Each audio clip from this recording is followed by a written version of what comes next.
Good morning, praise the Lord. ઈશ્વરનો આભાર માનતા આવો આજનું વચન જોઈએ.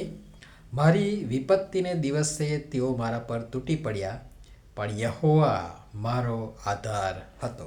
ગીતશાસ્ત્ર 18મું ગીત અને તેની 18મી કલમ. આજનો વિચાર.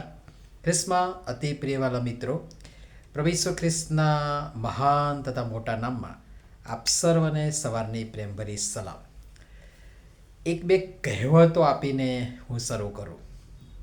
પડતા પર પાટું અને ઘા પર મીઠું ભભરાવવું વગેરે કહેવતો તમે સાંભળી જ હશે. અને આજની જે કલમ છે એ કલમમાં જે વાત છે એ કંઈક આવી જ છે. અને એ કે માણસ વિપત્તિમાં, મુશ્કેલીમાં, પ્રશ્નોમાં, તકલીફમાં, સંકટમાં ઘેરાયેલી છે. વિષમ અને વિપરીત, પ્રતિકૂળ, સંઘર્ષમય પરિસ્થિતિનો સામનો કરી રહી છે. અને એવામાં પાછું ઓછું હોય તેમ પાછા બીજા અને એ પણ જોરાવર લોકો પણ સમયનો લાભ લેતા તેના પર તૂટી પડે છે. તમે જોજો, આ જ નરી વાસ્તવિકતા છે જે આસપાસ થઈ રહ્યું છે. પડતા માણસને સાવ પાડી દેવા જ જાણે આપણે સર્જાયા છે કે આપણું સર્જન થયું હોય એવા આપણા વ્યવહારો આજકાલ થઈ ગયા છે. પડતા માણસને ઊભો કરવાનું હોય, પાટો મારવાનું નહીં, હાથ લંબાવવાનું હોય, સહારો આપવાનો હોય, મદદ કરવાની હોય, સાથે અને પડખે ઊભા રહેવાનું હોય. કૂવાને કાંઠે માનો કે અથવા તો નદી કિનારે અથવા તો આગ જ્યાં સળગતી હોય એની પાસે લગીરે માણસ ઊભો હોય, એ માણસને આમ ધક્કો મારી નુકસાન કરવાનું ના હોય.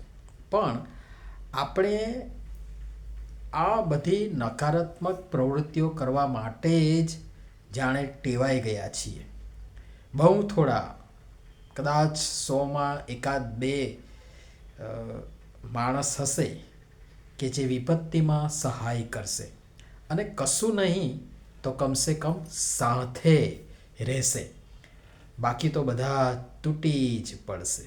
પણ ગીત કરતાં આગળ કહે છે કે યહોવા મારો આધાર હતો. કોઈ માણસ નહીં, યહોવા મારો આધાર હતો. ને માણસ પર ભરોસો રાખવા કરતાં યહોવા પર ભરોસો કરવો ને રાખવો એ સારું છે.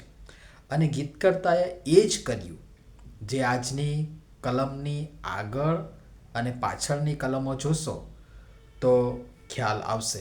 એમાંથી કેટલીક રજૂ કરવા માટે પ્રયાસ કરીશ. તો 17મી કલમ જુઓ, ત્યાં લખ્યું છે કે તેણે મારા બળવાન શત્રુથી અને મારા દ્વેષીઓથી મને બચાવ્યો, કેમ કે તેઓ મારા કરતાં જોરાવર હતા. 19મી કલમ જુઓ, ત્યાં લખ્યું છે વળી તે ખુલ્લી જગામાં મને કાઢી લાવ્યો, તેણે મને છોડાવ્યો, કેમ કે તે મારા પર પ્રસન્ન હતો.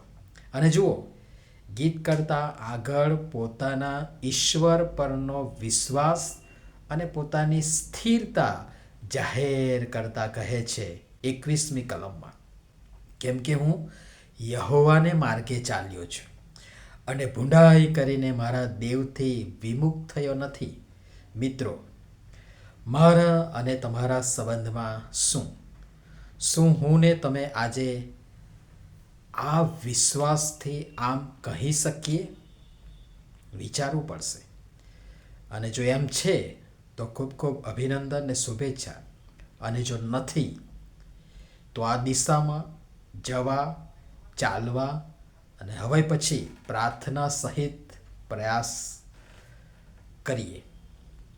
પ્રભુ આપણને બીજાની વિપત્તિમાં પડખે ઊભા રહેવા એવું મન અને હૃદય આપે, અને આપણી વિપત્તિના સમયે પણ આપણી પડખે ઊભા રહેનારા